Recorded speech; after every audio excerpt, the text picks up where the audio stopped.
Christ est ressuscité, il est vraiment ressuscité. Alléluia, alléluia. Celui qui demeure en moi et en qui je demeure, celui-là porte du fruit.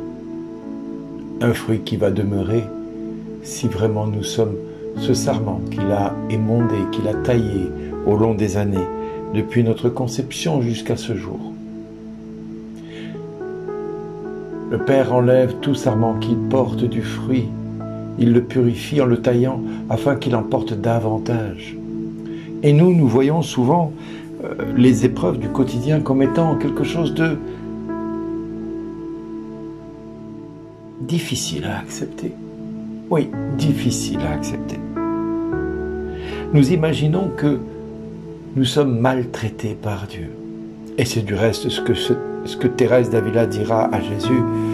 C'est pas étonnant que tu aies si peu d'amis, à voir comment tu les traites. Mais Jésus lui-même a été maltraité, si l'on veut dire les choses ainsi. Lui, le Fils de Dieu, a été mis à l'épreuve déjà au désert. Il a été éprouvé par le diable à 3 reprises. Alors on dit 3, mais peut-être que c'était bien plus que ça.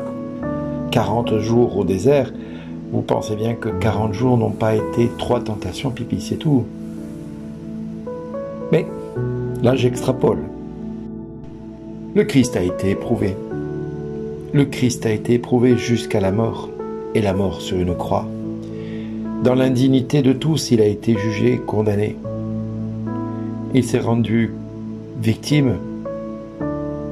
Il a pris la culpabilité de tous pour que nous soyons libérés de toute culpabilité, de tout péché, de toute condamnation. Le Christ n'a pas hésité à prendre dans sa vie, dans sa chair, ce qui était très dur pour chacun de nous, inacceptable pour chacun de nous. Lui, la vigne véritable, lui qui veut que nous soyons sur lui, comme des sarments.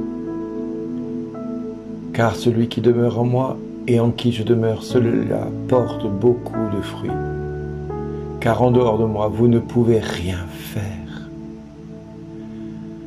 Si quelqu'un ne demeure pas en moi, il est comme le sarment jeté dehors. Les sarments secs, on les ramasse et on les jette au feu et ils brûlent. Alors, Jésus nous invite à demeurer en lui et il nous invite que ses paroles demeurent en chacun de nous. Frères et sœurs, entendons-nous ce que Jésus vient de nous dire? Si nous demeurons en lui et que ses paroles demeurent en nous, alors il nous promet quelque chose. Si nous faisons cela, la chose qu'il va nous proposer n'a pas de prix. Et beaucoup d'entre vous seraient totalement soulagés d'en connaître la suite. Mais déjà, est-ce que la parole de Dieu demeure en moi? Est-ce que ces paroles qu'il a dites à ses disciples est en moi? Est-ce que le matin quand je me lève, j'ai envie d'écouter ces paroles, de les entendre comme des mots d'amour que Jésus m'adresse? Est-ce que le premier désir de mon cœur est de chercher sa divine volonté dans mon cœur? Est-ce que dès que j'ouvre les yeux, sa parole de Dieu met un but, le but que je dois atteindre, est le but que je dois atteindre pour me nourrir et ne manquer de rien en ce jour béni qu'il me fait d'entrevoir en ouvrant les yeux?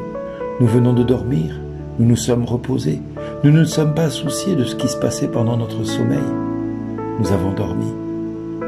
Nous nous sommes abandonnés à l'inconnu pendant une nuit.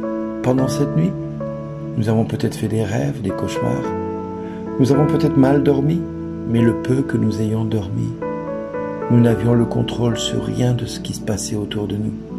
Nous dormions, nous étions inquiets de rien.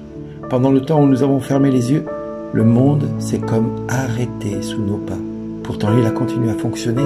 Des hommes et des femmes ont continué à travailler, à vivre, à faire leur quotidien, à vivre leur quotidien. Les pompiers, les ambulanciers, les policiers ont continué à travailler, pour ne citer qu'eux. Mais bien d'autres personnes ont continué à travailler pendant que nous dormions. C'est bien là la preuve que notre vie, que nous dormions ou que nous soyons actifs, elle continue de fonctionner et de circuler dans le temps, et que nous ne pouvons rien rajouter à notre vie. La seule chose qui doit nous motiver en ouvrant les yeux le matin, qu'est-ce que je fais aujourd'hui de la parole de Dieu? Vais-je m'en nourrir? Vais-je m'en emparer et la prendre dans mon cœur? Est-ce que je vais me raccrocher à Jésus qui est la parole de Dieu pour que cette parole porte du fruit dans mon cœur et dans ma vie, bien malgré moi, comme le repos est le fruit du sommeil? La parole de Dieu est le repos de mon âme. Frères et sœurs, si nous faisons demeurer cette parole en nous, alors tout ce que vous voulez, je dis bien tout ce que vous voulez, vous pouvez le demander. Et cela se réalisera pour vous. Ce qui fait la gloire du Père, c'est que nous portions beaucoup de fruits et que nous soyons pour lui des disciples. Voilà ce que Dieu nous promet si nous laissons cette parole de Dieu demeurer en nous. Alors, prenons un peu plus de temps ce matin et lisons l'Évangile, la parole de Dieu, les psaumes. Nourrissons-nous de cette parole en ce jour et vivons, parce que aujourd'hui, plus que jamais, merci d'exister.